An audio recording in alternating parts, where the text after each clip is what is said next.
What's going on, people? So, let's see. Can we fit there? Can we sit there? I gotta figure this out before I just press play. This is a bad habit of mine.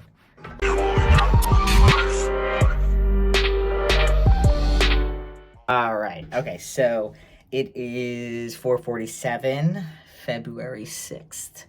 Just finished some work, doing some point of pride stuff, and I have a much more dramatic entry, or like entry, because this is kind of like my diary at this point. I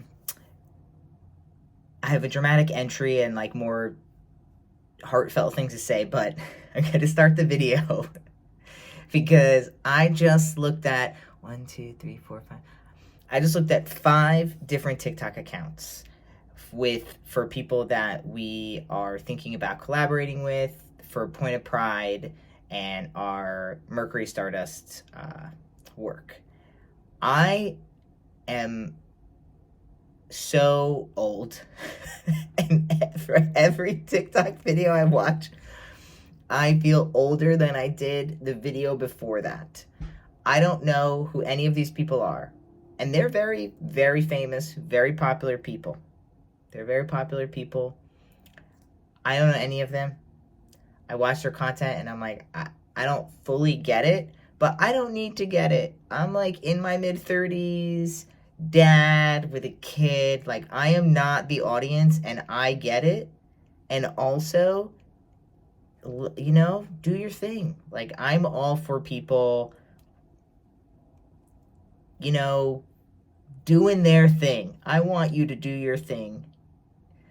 And yeah, I just was like sitting here wishing I had a second phone so I could record myself watching these videos, because I just was like, wow, I should make a YouTube video about like 36-year-old dad watches TikTok. And I think that I'm cool. I'm a millennial. I was born in 87, so I'm an elder millennial. But I think I'm cool. I think I'm like, I can hang out with a 22-year-old. Like, I would like get along. We can hang out. We can have a beer. I'm not cool. This guy's not cool. And I learned that today. And I still have more people to go watch, so I'm going to realize that I'm going to be less cool in 5 minutes than I am right now. So this moment is as cool as I'll ever be again in my life. Just going to let that sink in. One more message from your old dad.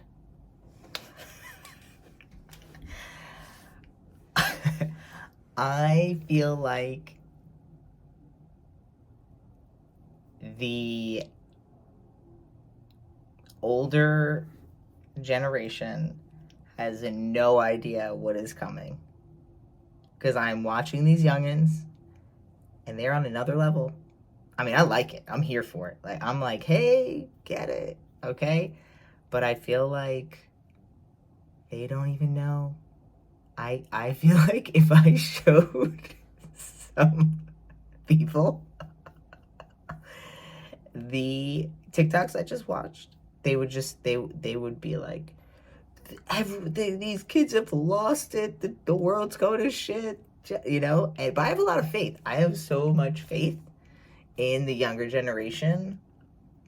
I really do. And a lot of people even have been like, why would you have a kid? And sometimes I've asked myself that, like, why would I ever have a kid in this situation in life, in the world?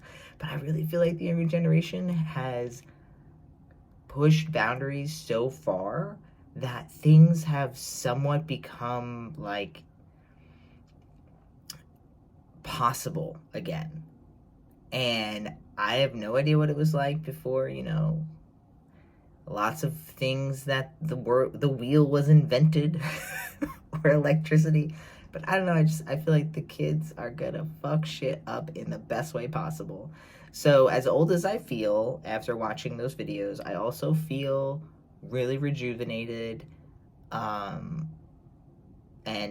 ready for the excitement that the future is going to hold. Probably not ready for the next 5 years. Like, I feel like I'm ready for 8 to 10 years from now. 8 to 10 years from now, I'll be, 44? And 44 to 46, I feel like that's when it's going to pop off. And I'm going to be here for it. I'm going to be like, I've been waiting for this. I'm ready. Let's get it. What's going on? So it is, what day is it? It doesn't have the date. I don't know what day it is. Some day in February.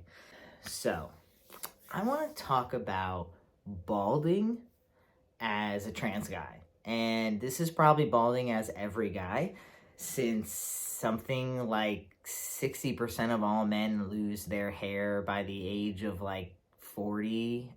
There's some stat out there that's a lot of guys have receding hairlines or they lose their hair. And so I have talked on this channel for a very long time, as well as just an episode of Glued Together last week where it talked all about hair.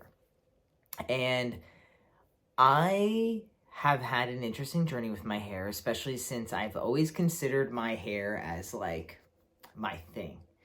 And I've always had people who love my hair or hate my hair, but either way, my hair has always been emotional for myself and for other people.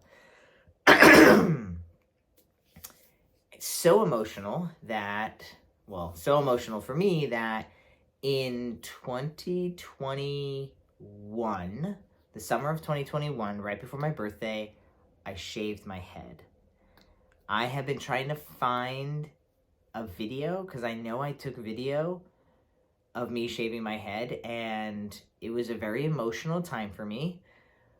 I was feeling very lost and very confused about life and what I was supposed to be doing, and it was like right after 2020 and things were like, I don't want to say back to normal, but things were not as they once were, but also weren't as they were before.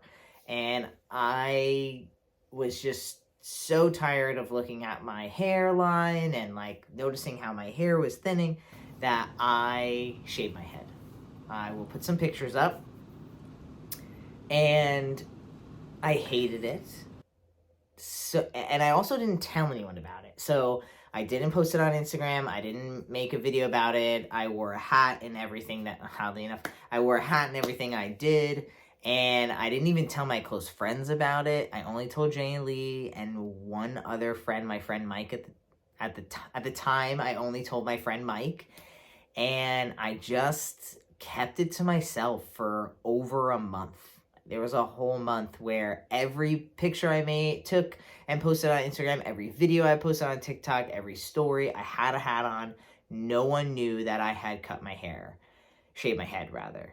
And it felt really empowering to finally have a moment where I felt in control of my hair, even though I hated it. And I was like, I'm never doing that again. I still also had this sense of control and like starting fresh, starting anew. And in the last few months, I have been again feeling stressed and again hyper focusing in on my hair. And so I really wanted to shave my head, but I didn't. This time, instead, I just got a haircut, and you can see it's like really thinning. This is a terrible example of my hair as well because the lighting is terrible, but that's a little better. You can kind of see this is what it looks like.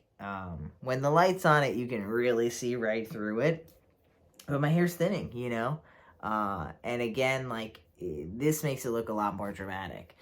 But this is what it mostly just looks like now. So I was doing an undercut, so I would just go like a 1/16 all the way up and stop, and then go all the way around. So the fade is kind of sketchy. It's not exactly how I want it to be yet, but it's something. And instead of going full Britney and shaving my head, I decided I would just go to a barber and she cut my hair and just see where my hair journey takes me. Like, I don't know if I'm going to keep it this way. I don't know if I'm going to grow it back out, but I have just been so tired of feeling insecure about both my hairline and my hair thinning and my like loss of hair that I just want to find a way to take control of it. And I don't know if this is the answer, but I'm trying something. And I'm trying to do it in a way that isn't as dramatic. Like the last time I did it was just so dramatic that I cried. I mean, I cried because of other reasons, but it was dramatic for me. And it was this really long process, and it took forever for me to actually do. And I just wanted it to be more empowering and less sad this time. So again, instead of me doing it, I went to a barber, and it'll take like 3 or 4 weeks for the sides to get thicker, and the fade will look a lot, it'll look like a real haircut. Like right now it kind of looks in between, but in 3 or 4 weeks I will go get a haircut and it'll look a lot cleaner and a lot nicer, and I'm gonna try to rock it. I don't know, I'm gonna see how I like it. I'm gonna see if I stop obsessing over my hair. At least even like 5% less would be really nice, and that's the goal. So this time I'm not gonna hide from it. I cut my hair, I'm trying to figure my shit out, and I definitely feel not as bad as the place as I was. I definitely am still a little, just with all the moving stuff going on and still not knowing where we're going and all the politics and trying to find a state that I can feel safe in and be safe with my family has caused a lot of stress for me. And I want to take this opportunity to empower myself, and I want to feel good no matter what my hair looks like. I know that it sounds so ridiculous, but it's just true. And this is one step in that direction. So yeah, that's it. I am curious how you all feel about your hair. If you've ever shaved your head before, if you've ever hidden it from the world. I am reclaiming myself. And yeah, I guess that's it. Super Bowl's this weekend. Go Chiefs. Go Taylor Swift. And I'll catch you in the next episode. Peace.